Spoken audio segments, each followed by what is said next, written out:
Hey skiers, it's Bob with SkiEssentials.com. Welcome to our 2024 ski test. We've got a DPS Koala 118 for you today, and this is actually last year's graphic, but the ski returns unchanged other than just the top sheet look. Still remains a very interesting and unique ski within both DPS's line and kind of the ski industry as a whole in terms of being, this wide kind of burly twin tip that is, a soft snow specialist for sure, but because it has some weight and stability to it, actually works really well, when conditions are sketchy, technical terrain, stuff like that, in addition to being a more creative option for skiers that are seeking out natural hits, in a big mountain format, in a backcountry format. That's where this Koala 118 really comes in handy.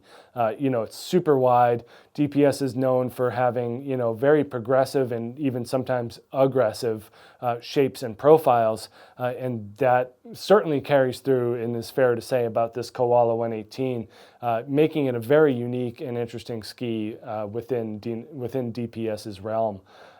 Does have the foundation construction, so a blend of bamboo and poplar in the wood core. That core is wrapped in triaxial fiberglass, so there's a lot of glass and a lot of epoxy in here. Then we get 2 strips of carbon on top and bottom. There's a lot of material, and given the overall volume of the ski in terms of, just sheer measurements and surface area, ends up being kind of on the heavy side, about 2,100 grams here in this length. I think it's the 170 something, can't quite tell, but, it's pretty heavy, certainly in that 2,000 plus gram mark. And for not having metal, that makes it, feel even a little bit bulkier. But what they do with the shape and the profile balances that and makes it actually really, really playful and fun. Just has, that sturdy feel to it. It's not, it doesn't feel like a feather out there, especially, if you're trying to pressure the tips and the tails. These Koala skis feel a lot more at home when you're riding the center of the ski versus, trying to get that directional feel out of it, which is more what their, wider Kaizen model skis are for these days. But really, when we see this thing, in terms of the footprint and profile, is where it starts to stand out. So there's just a lot of taper and rocker going on here. We do have that camber underfoot, more of that mustached rocker profile, and then it starts very down low, very smooth and gradual, and then just a pretty sharp taper shape here as well. So widest part is brought well down into the ski. When that widest part is brought closer to your feet, it makes the ski stay on top, ride up out of the snow, and just, basically not get sunk or submerged by anything.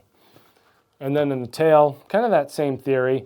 It's a little bit less dramatic, giving it, slightly more power back in the backside of the ski, but also some nice rocker back there as well. So starts well down here, so long rocker, probably about 20 centimeters in the back.